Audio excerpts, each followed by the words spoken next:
This is Robbie Dillmore from the Christian Car Guy and Kingdom Pursuit, where we hear how God takes your passion and uses it to build a kingdom. Your chosen Truth Network podcast is starting in just a few seconds. Enjoy it and share it. But most of all, thank you for listening and for choosing the Truth Podcast Network.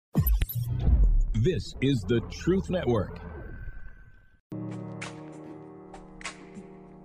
Welcome to Truth Talk Live. All right, let's talk. The truth is, I can't hide it, I can't hold it anymore. A daily program powered by the Truth Network. This is kind of a great thing, and I'll tell you why. Where pop culture, current events, and theology all come together. Speak Your mind.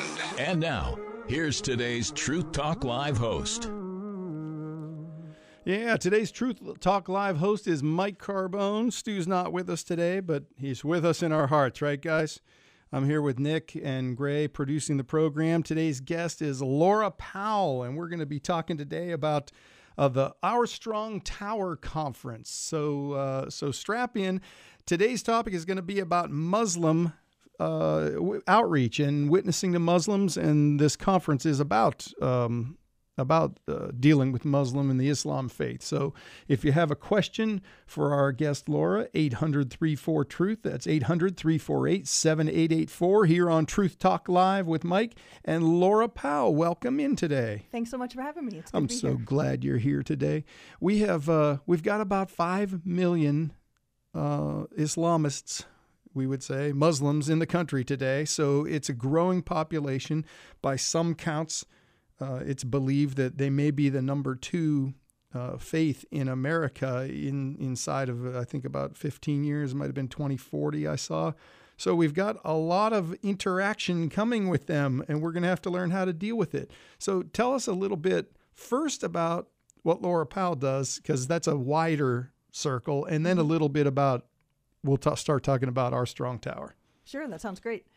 I have a website called An Affair with Reason, and that's at anaffairwithreason.com, where I have a blog that I write different articles about, mostly related to Christian apologetics. In other words, providing evidence for the Christian faith, scientific evidence for God as creator, historical evidence for Christianity as the truth in particular.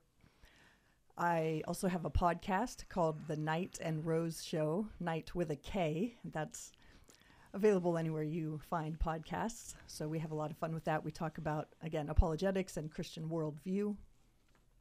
I also work with women in apologetics as an apologist, and I speak at conferences. I write articles for them. I write social media posts for them.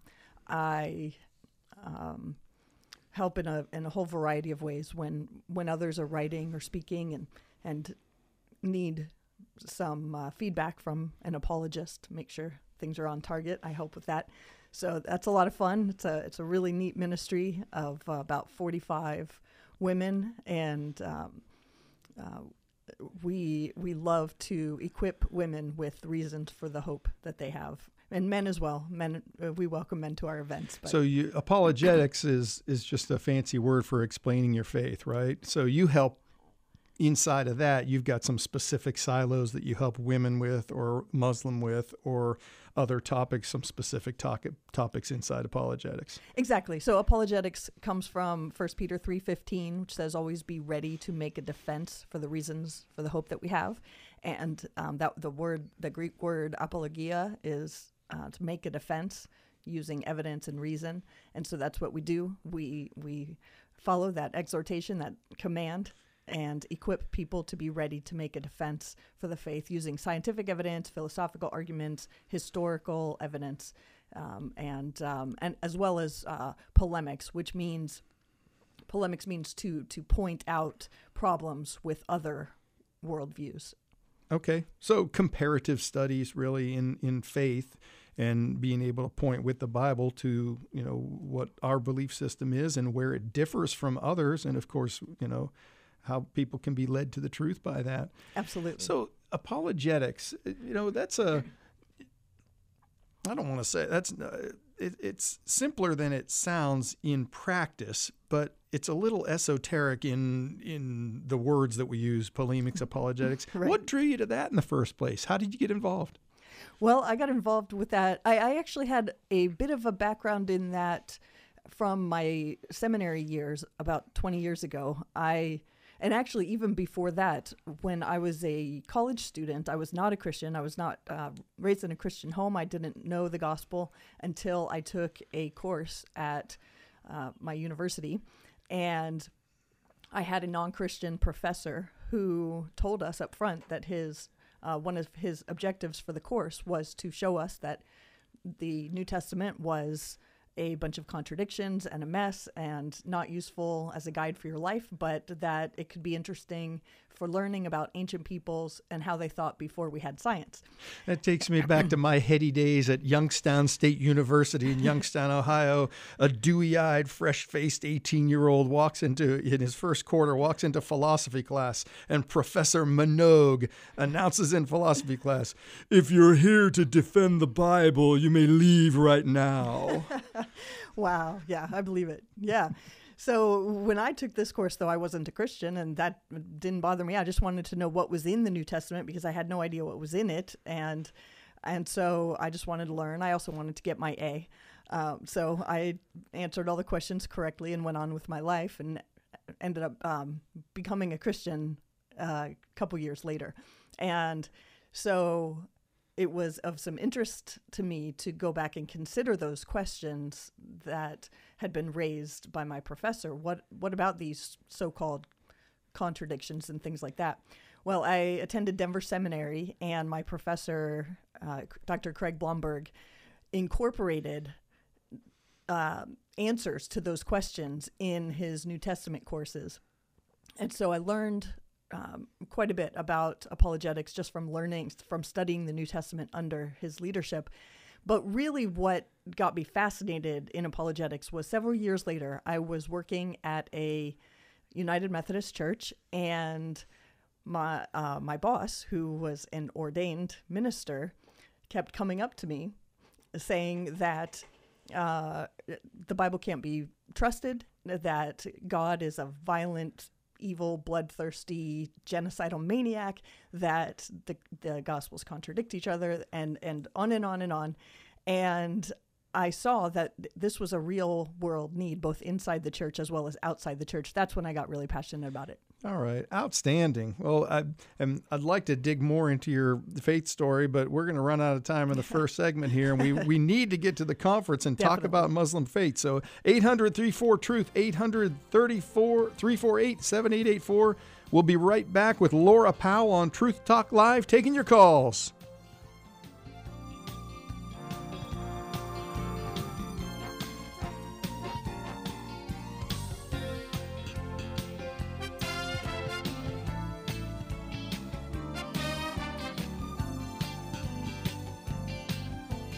Truth Talk Live.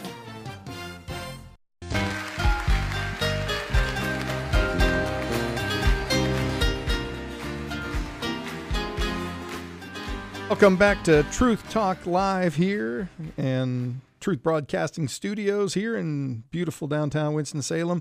My wonderful producers Nick and Grayson tell me I gave the wrong phone number. It's 866-34-TRUTH. I said 800, bad mic, first mistake of the day. 866-34-TRUTH. We're going to go to Buskman in Ohio in just a minute, and we're going to talk to our guest Laura Powell after that, where she's here to promote the R Strong Tower. This is Ministry to Muslims Network. It's an East Coast conference here, and it's coming up in the next week or so. And we're going to talk about her time in Afghanistan working among some Muslim people. But first, let's go to WTKD 106.5 FM near the Dayton, Ohio area. And we've got Buskman here. Buskman, what would you like to ask or say? Hey, Mike, I used to live in Dayton, Ohio. If you see something flying and it's not God's creation, you can thank a Daytonian. It's the Dayton Flyers. You know, there's an ongoing fight between North Carolina and Ohio for first in flight. So now we're going to get into it because I'm from Ohio, but I live in North Carolina.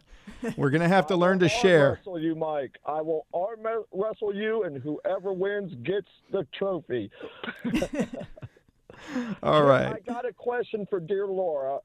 First off, is there a website for witnessing to Muslims, Laura?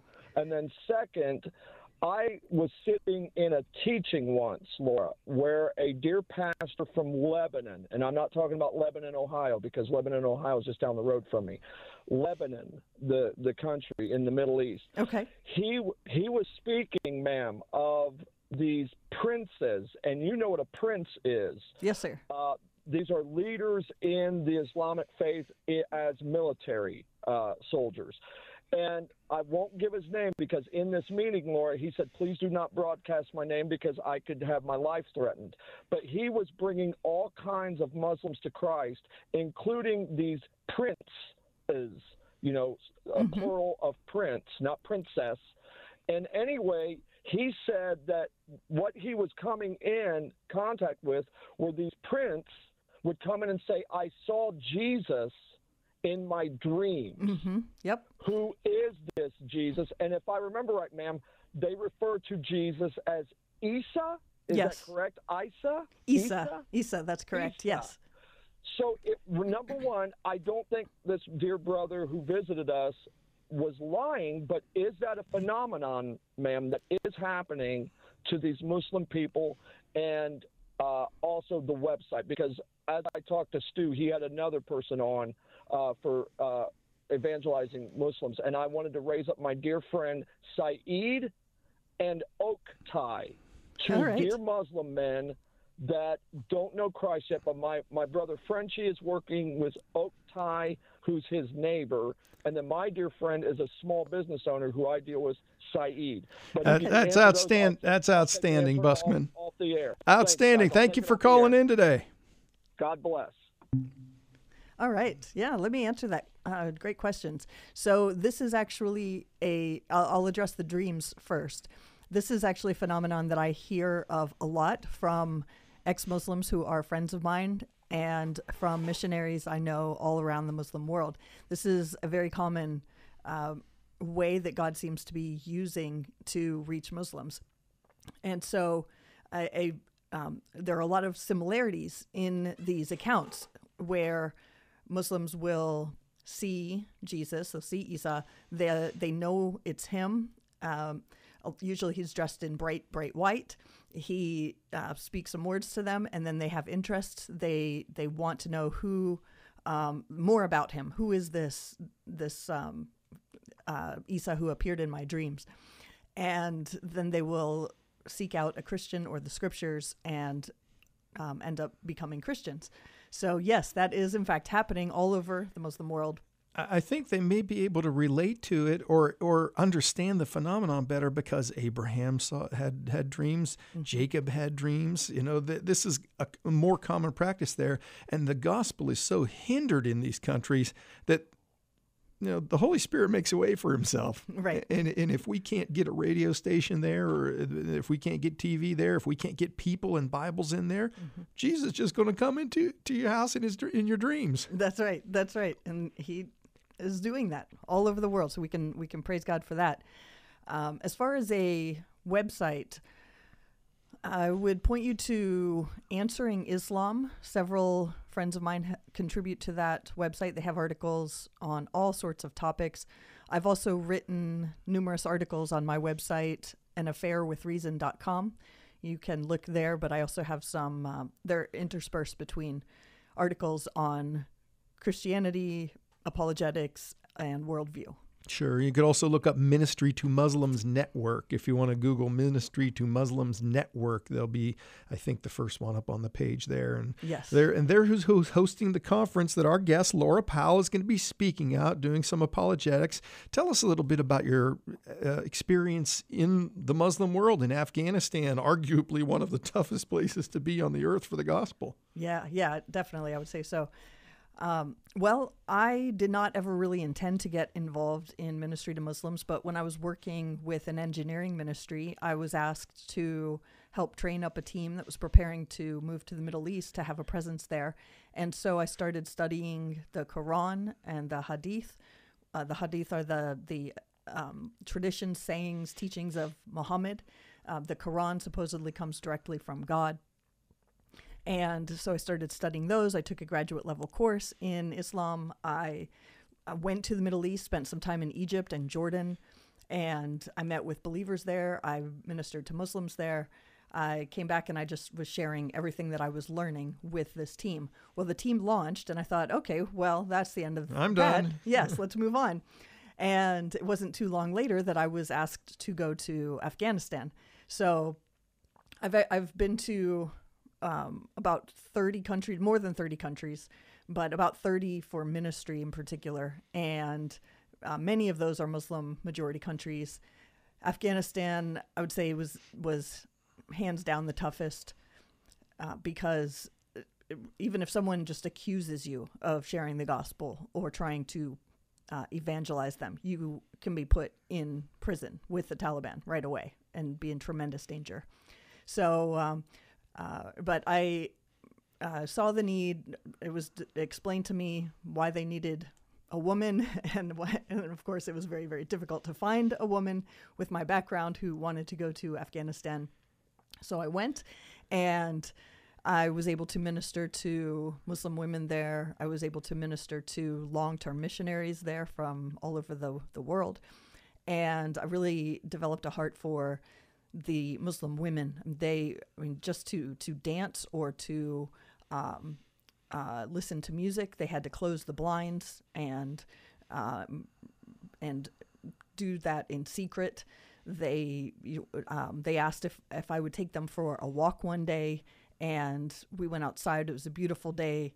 They just started celebrating, and one of the girls grabbed my arm tightly, and she said, "This is the best day of my whole life. Thank you so much. Thank you." My goodness. To say it's a repressive government there would be an understatement. Absolutely. Huh? All right, folks, we're going to come back with Laura Powell. She is going to be at the Ministry to Muslims Network East Coast Conference, Our Strong Tower, that's coming up on May 31st and June 1st. And we'll be back to talk a little more in a few minutes. You're listening to Truth Talk Live. Truth Talk Live. زيدوا المسيح تسبيح علوا الإله بنغمكم نادوا الأبطال أبطال يمشوا بصليب. All right, welcome back to Truth Talk Live. Our guest today is Laura Powell, and we're talking about the Our Strong Tower Conference, which is happening. The Ministry to Muslims Network is putting it on. And folks, if you are anywhere in the Charlotte, North Carolina area, I know we've got stations all over the country, but if we've got a fair representation in the Southeast here. If you're anywhere near Charlotte, this is next weekend, the Friday the 31st and Saturday, June 1st. So if you were in that area, get to ministrytomuslims.com, ministrytomuslims.com, and look on the upcoming events tab up on the top there, and just click on that tab, and it says the Our Strong Tower Conference. And, you can, this is, I want to say it, this is inexpensive learning. Some absolutely. folks, some folks go to apologetics conferences and they're $300, they're $200. It's $30 at the door. $30 for all of this good information over a 2-day conference if you're available for both days. But they go from 6:30 to 9 p.m. on Friday. They're going from morning till afternoon, 9:30 a.m. to 5:30 p.m. on Saturday. So you can get a lot of learning in. You won't have to be intimidated when you're talking to many of the folks of the Islamic faith that you may run into. They are coming to Christ in numbers. Right now, the miracle stories coming out of the Middle East probably dwarf anything that's coming from any other continent or geography. Wouldn't you agree? I'd say so. Yes. Yeah. So folks, get to this conference, Our Strong Tower, ministrytomuslims.com, and just click on that events tab and get there. Reverend Samuel Green is going to be there. We've got Anthony Rogers. Of course, our guest Laura Powell is going to be there. Dr. Tony Costa. A lot of folks who are going to be able to give you good information about how to share your faith with Muslims and what are the differences. So, Laura, thanks for being with us today, and I appreciate it. If you want to participate, 866-34-TRUTH, 866-348-7884, and you can jump in the conversation and ask questions. If you know a Muslim and you don't know how to talk to them, you can get some tips on how to start that, right? That's right. Yeah. Or if you'd like to know Muslims and you don't. How about that? I know where to find a few. You know, you know where to find a few. All right. So let's move along a little bit here. I want to, things that are important to understand is common objections that Muslims have to Christianity. And I think this is where folks, in any kind of apologetics, sharing your faith situation, you wonder, what's the guy going to ask me? What's he going to say if I start saying, Jesus saves? What's he going to say back? So, there's some common objections that I think you found, and we'll talk about a few of them and maybe how to answer some of those. And one of the first ones, the primary ones, anytime I've ever spoken to a Muslim, they struggle with the Trinity. Can you talk about that? Absolutely, yes. This is one of the first couple of issues that always comes up, and they have a lot of misconceptions about the Trinity. One thing they are taught is that we believe that God is three gods and God is one God. And that is obviously a contradiction, because God can't be one God and also three gods. And so it's important to clarify what we actually believe. We believe that there is one God. He is one being. What he is God. So he is one being. But who he is three persons, Father, Son, and Holy Spirit. Because a being is not the same thing as a person,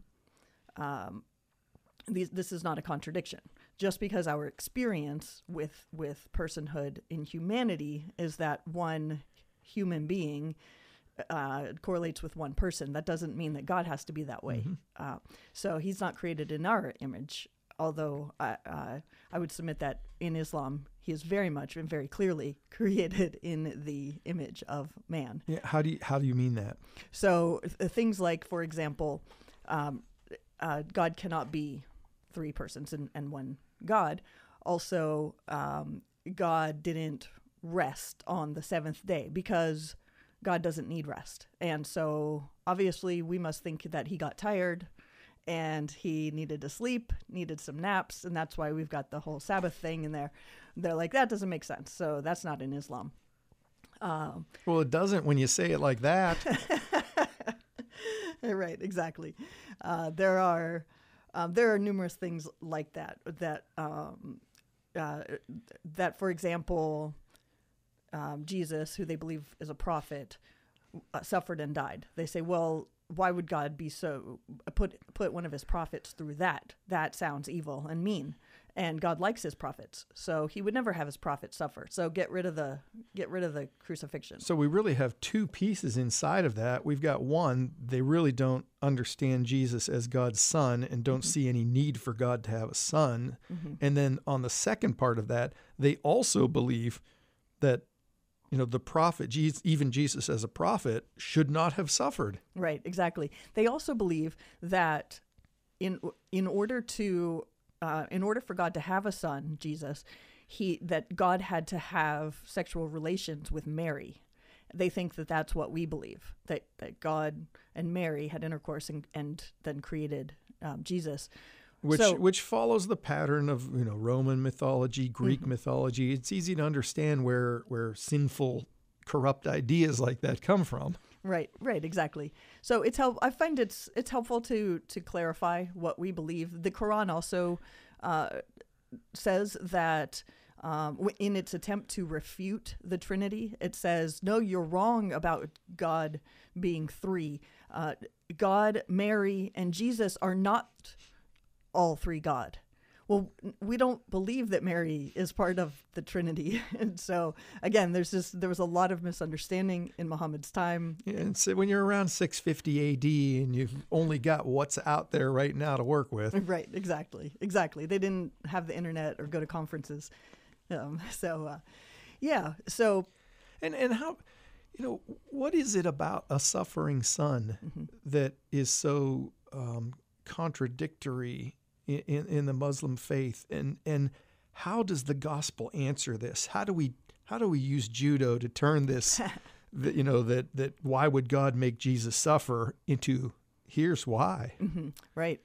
Well, I think that the repulsion to it is in part rooted in the fact that Islam is in its teachings a bit of a kind of a prosperity type faith, where if you obey Allah, He will make sure that only good things happen to you. And so certainly for His prophets, who were considered, completely obedient, there would be no suffering for them. But when I talk to Muslims about this, I bring up to them the fact that, look, think of the most loving person you can think of, and they're strong, and they're powerful, and they're wealthy, and they have everything. And then I come along and I need help, and I'm flailing, and I'm dirty, and I'm disgusting, and I'm in need of help. Let's say I'm in a dirty, gross mud pit, drowning. A truly strong, excellent, good, loving person who had the ability would come and pull me out of the mud and out of my drowning and clean me off and help me out. And this is just a small analogy for what God in His infinite power and goodness and love has done for us. Sure. This is the Muslim's introduction to a loving God who loves you so much He would send His own very Son for you. Right. Which exactly. is a message they do not hear at all. Right. They exactly. don't hear it at all. Muslims are pretty strictly on works, right? So you got another common objection is on sin, where they think that adhering to the pillars and adhering to the Quran is what leads to righteousness. How hard is it to convince them that grace is the only door to dealing with sin? Well, it's I suppose it depends on the person and the openness of their heart, and with Muslims, usually it takes years and years of them hearing the same thing and God working in their lives, but they don't believe that Adam sinned or that there's any sort of imputed sinfulness. There's no there are no consequences passed on from Adam's sin. And so they believe because Adam was a prophet. Right, exactly. Yeah, so they say Adam made a mistake. He ate from the tree he wasn't supposed to. Actually, the Quran says that God ordered them not to go anywhere near the tree, and they did go near the tree. So there are lots of the Quran, I'll tell you, is actually quite entertaining. It's also very difficult to read, but in the parts where there are similarities, it's quite entertaining as well. But anyway, so I think, though, the world, the reality, reading the newspaper, talking to people about what they've experienced is a great way to demonstrate the existence of sin. It's clearly everywhere. Good. Laura Powell is our guest today as we continue on Truth Talk Live.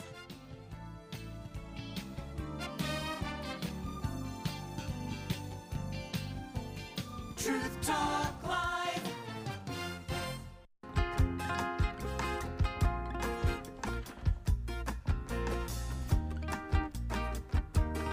No, we're not in Egypt or Morocco.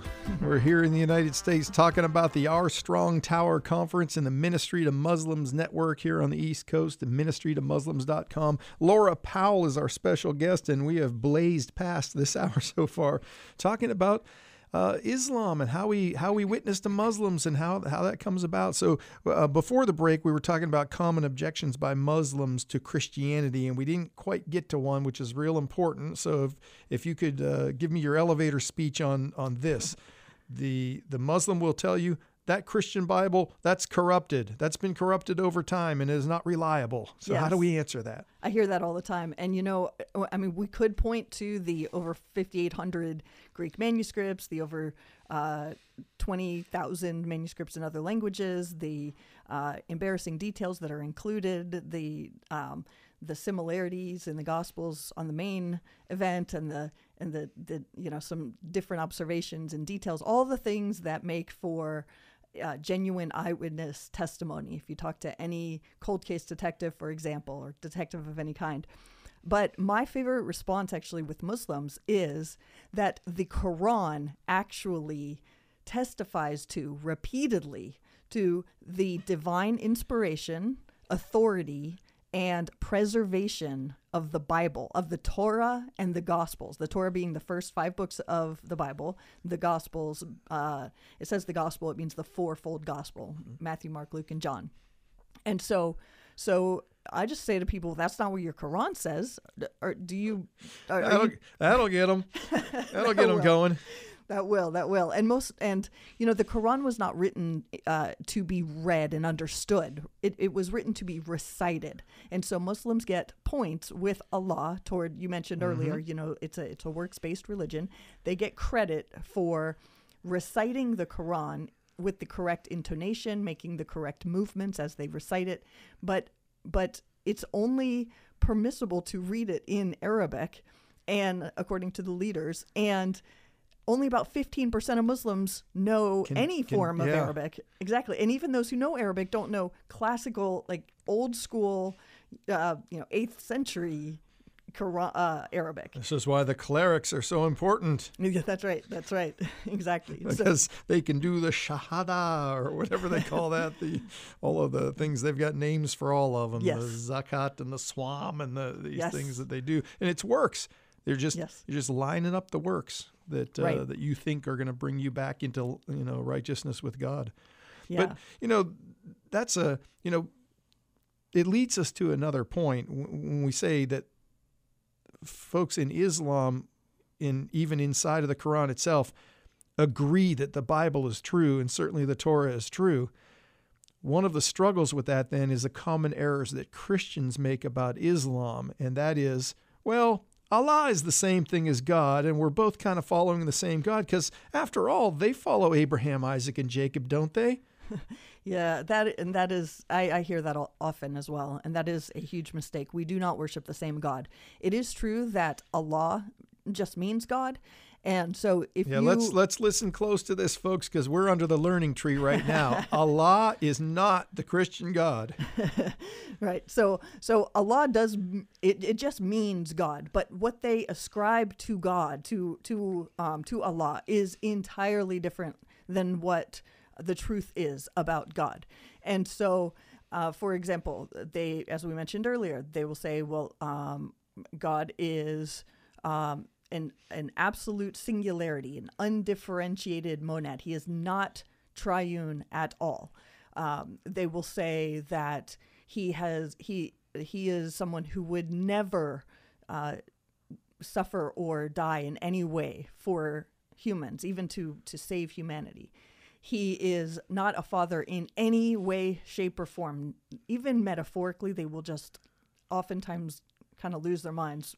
Even once I clarify the whole sex issue, they will still have a problem with a metaphor. With fatherhood. Right, with fatherhood. Fatherhood of God in general. Right, exactly. So this is, and in many other ways, this is a very different being.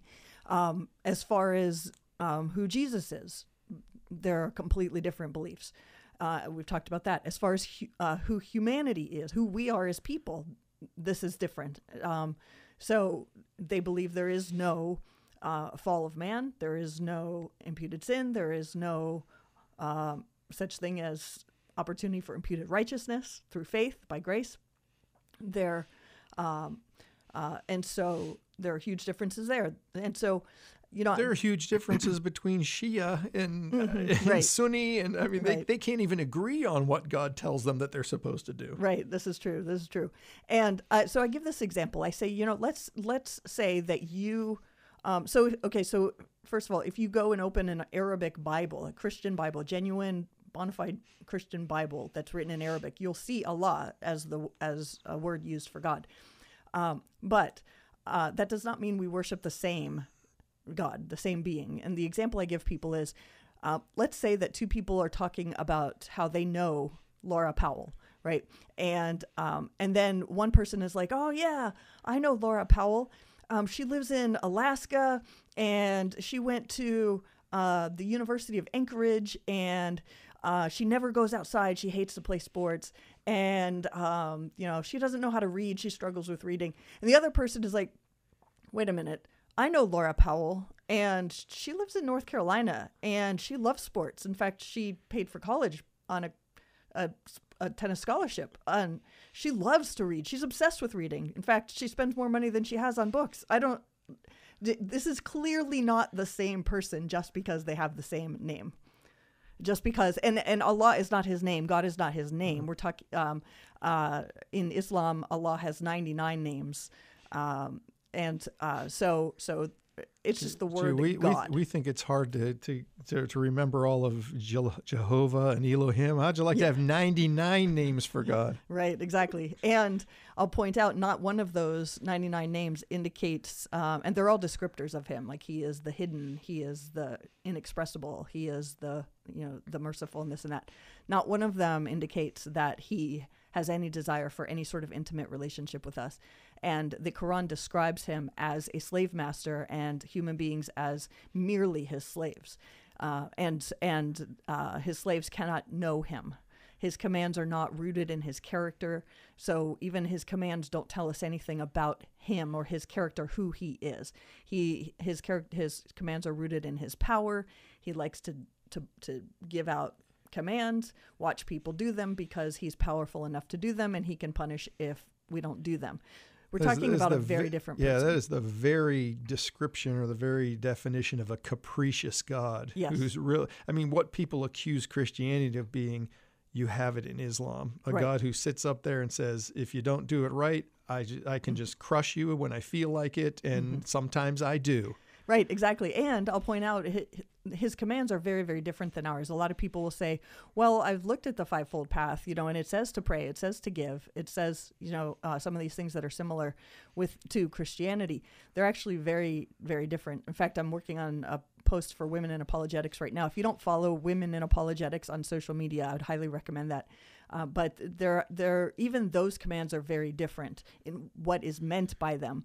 But the Quran instructs Muslims to actually go out and to kill non-Muslims everywhere they can find them. And I'm not saying that all Muslims do that. In fact, obviously they don't. I just said a few minutes ago, they don't even read the Quran in a language they understand in most cases. But those who do understand the Quran and the Hadith know that they are instructed to rid the world of all but Muslims. And so we're talking about a very, very different worldview, a different God who commands different things to different people. They're commanded to lie if it's convenient to overcome the That's right. the enemies of Allah. That's right, exactly. That is a teaching within Islam known as taqiyya, that you lie and you deceit for the furtherance of Islam. All right, we've got a couple minutes left. Can you give us just a quick preview of Our Strong Tower? What is your speech or your session, your seminar during the conference? What are you going to cover? Yes, I'm very excited about this conference. Ministry to Muslims always brings in excellent speakers from all over the world. Dr. Samuel Green is coming from Australia, and there are many other great speakers.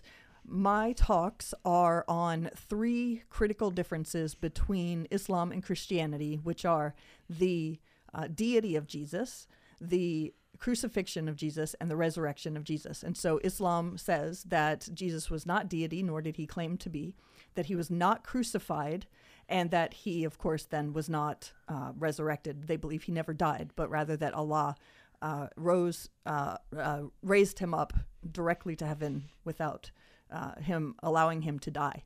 And so I'm going to be giving evidence for Jesus' claims to deity from both inside and outside the Bible.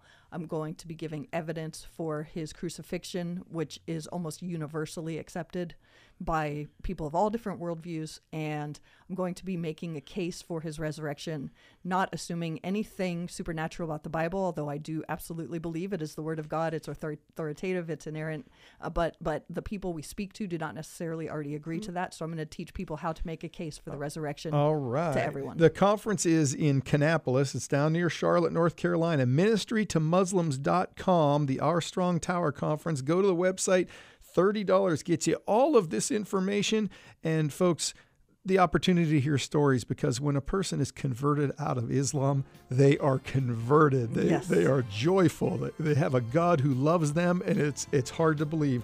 Laura Powell, folks, get to the Our Strong Tower Conference. Thank you so much for being with us today. Thanks so much for having me. All right, see you tomorrow on Truth Talk Live here on the Truth Network.